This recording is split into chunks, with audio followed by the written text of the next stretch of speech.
आदिवासियों के साथ कलेक्ट्रेट कार्यालय में घेराव के बाद अमित भटनागर अपनी चिता स्थल पहुंचे। कई दिनों से कलेक्ट्रेट कार्यालय के सामने आदिवासियों की समस्याओं को लेकर आप पार्टी नेता अमित भटनागर भी प्रदर्शन में जुटे हुए हैं और उनकी हालत भी बिगड़ गई है। ऐसी चिलचिलाती धूप में खुले आसमान के नीचे अमित भटनागर आदिवासियों के साथ प्रदर्शन कर रहे हैं। केन बेतवा नदी के मुद्दे को लेकर ये प्रदर्शन चल रहा है, जिसमें बताया गया है कि जमीन, मकान, वृक्ष इनके अधिग्रहण कर लिए गए हैं, लेकिन उन्हें उचित मुआवजा नहीं दिया गया है। धारा 11 का भी विरोध ये आदिवासी कर रहे हैं और मांग की है कि इस तरह की धारा अलग की जाए और जो प्रभावित ग्रामीण हैं उन्हें उचित मुआवजा दिया जाए और उनके साथ न्याय किया जाए। इस मुद्दे को लेकर आम आदमी पार्टी के नेता लगातार प्रदर्शन पर डटे हुए हैं और उनकी हालत भी बिगड़ गई है। देखिए, ये यहाँ पर भारतीय जनता पार्टी की शिवराज सरकार का राज्य है। हिंदुत्व की बात की जाती है। आज इतने सारे हिंदू लोगों को जीते जी इसी राज्य में अपनी चिता बनानी पड़ रही, कितने दुर्भाग्य की बात है। क्यों ये चिता बनानी पड़ी? क्योंकि ये आदिवासी गरीब महिलाएं, बच्चे पिछले इनके गांव डूब रहे हैं, इनका घर संसार जा रहा है। और जैसा हम लोगों के साथ हो रहा है ऐसा अंग्रेजों ने भी नहीं किया, जैसा हमारे आज़ाद देश की सरकार कर रही है।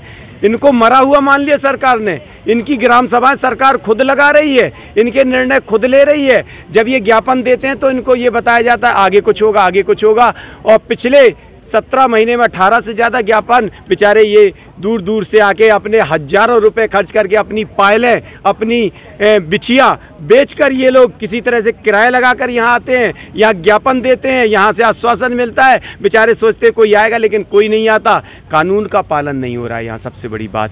और अनपढ़ लोग कानून की बात कर रहे हैं पालन हो, और ये पढ़े लिखे कानून की शपथ खाकर काम करने वाले लोग कानून का पालन नहीं कर रहे हैं। सिर्फ पैसे भ्रष्टाचार कर रहे हैं यहाँ पर। और इसी वजह से हमने यहाँ पर धरना रखा। 6 दिन हो गए हमको।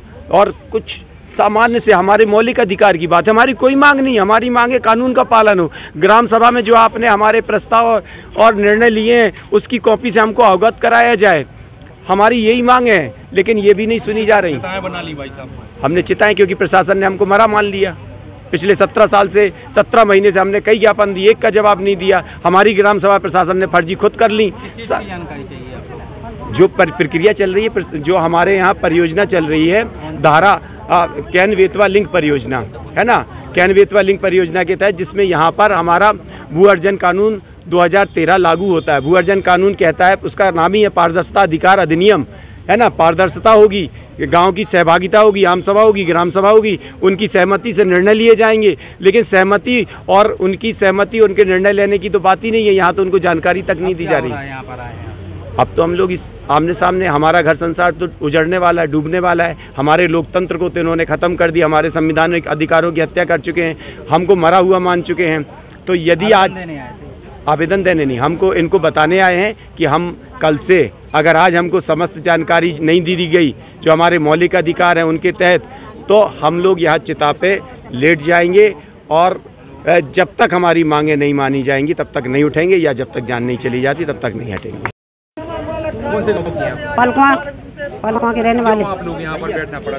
हम अपनी समस्या के लिए बैठने के हमारा बंदा में गांव जा रहा है, बूढ़ में जा रहा है, बेतवा नदी में जा रहा है। बंदा बारे हमको कोई सूचना नहीं देता है, ना हमारा मुआवजा के पता देता है कि कितना मुआवजा देना है, कितना बकरी के देना है, कितना घर का देना है, कितना ज़मीन का देना है। हमारा कैसे जो करेगा? हमारा जब सब ज़मीन छीनेंगे तो हमें क्या होता है? मतलब तो मरने की चाहे हैं। हमारे बच्चा बेटे कौन खिलाएगा? कौन घर बकरी देगा?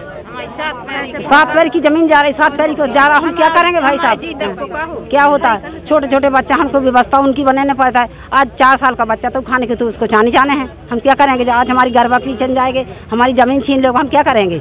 हैं? क्या ना करें? तो कब तक यहाँ बैठी रहोगी? क्या आप लोग क्या हो रहा है? कलेक्टर साहब के लिए बैठे भी निकल नहीं रहे हैं। सब जनता जब जिला भर के कलेक्टर तो सबका सुनता, हमारा क्या सामने कौन सी गुनाहगारी करी आपके साथ में? क्या करो है? हमारी सुनाई नहीं। कलेक्टर साहब हमारी क्यों नहीं सुनाई कर रहा है? हम लड़ने के लिए नहीं आए, गाड़ी देने के लिए, हम डकैत नहीं हैं। अपना विकास मांगने के लिए आए हैं, अधिकार लेने के लिए आए हैं। हम भी चोर चंडाल नहीं है भाई साहब के, चोर चंडाल हैं तो कलेक्टर साहब के घर चोरी कर लेंगे हम अपना अधिकार के लिए। आरती क्यों बना लिया? आरती के लिए मानने के लिए बनाया। जब कलेक्टर सुनेंगे तो आरती पे मरेंगे, यहीं मरेंगे, सब मरेंगे, यहीं मरेंगे।